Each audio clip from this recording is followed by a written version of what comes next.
When Indra Nui, we all know about her, former CEO and president of PepsiCo, when she got elevated to the post of president in her company, she was very excited. She rushed back home to share the news with her family. As she reached home, her mother, instead of celebrating, told her that the milkman didn't arrive this morning. You were supposed to bring milk. Where's the milk?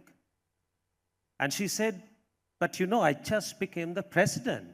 We're supposed to celebrate. Her mother said that leave your crown in the garage before you come in.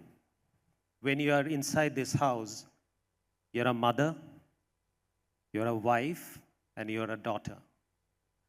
Does this ring a bell to the women present in this room? I think we all know the answer. It is in this context that we have gathered here this evening. Ladies and gentlemen, namaskar, salam alaikum. The Honorable Chief Minister of Delhi, Srimati Rekha Gupta ji, His Excellency Sanjay Sudhir, India's Ambassador to the UAE, Mrs. Sudhi, thank you very much, ma'am, for joining us, the other dignitaries, guests, friends with us this evening. It's my great pleasure to welcome you all to the SHEconomy Agenda, a mini summit that we are hosting this evening under the aegis of TV9 Network's News9 Global Summit. Many of you may be aware that in June this year, we hosted a very successful bilateral summit that was received with great enthusiasm by leaders and members of both the countries. Today, with this mini summit, we turn our spotlight on what I believe are the real stars of our lives, in fact, of humanity itself, the women. I have absolutely no intention of pontificating on women empowerment because I don't believe that's what it needs. So let me explain what I mean. Way back in 1997, when Kalpana Chawla was selected for the NASA's astronaut program and recognized globally as the first Indian woman in space. First Indian woman. She was often asked how she felt about it. Her answer, I was not chosen because I was a woman, nor an Indian. I was chosen because I was the best candidate for the mission. Or if you talk about Mary Berra, the first woman CEO of General Motors, an industry long considered a man's world.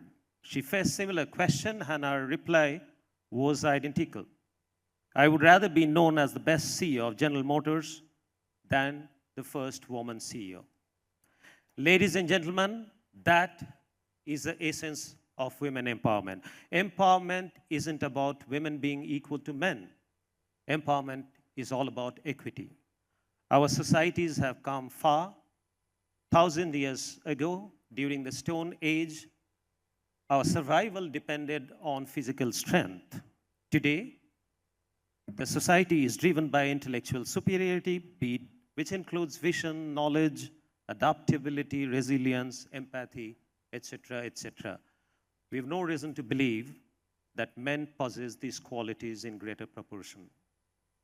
Then why is it that we still have mostly men in leadership positions across all walks of our lives?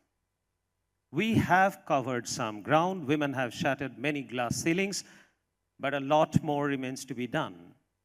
Equity, which is about in the heart of empowerment, is not a favor.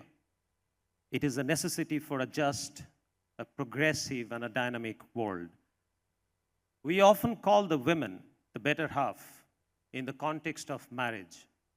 But if you look around, aren't women the better half in every aspect of our society? Women-led businesses have proven resilient in turbulent time. Women leaders are often the steady hands guiding institutions and communities through crisis.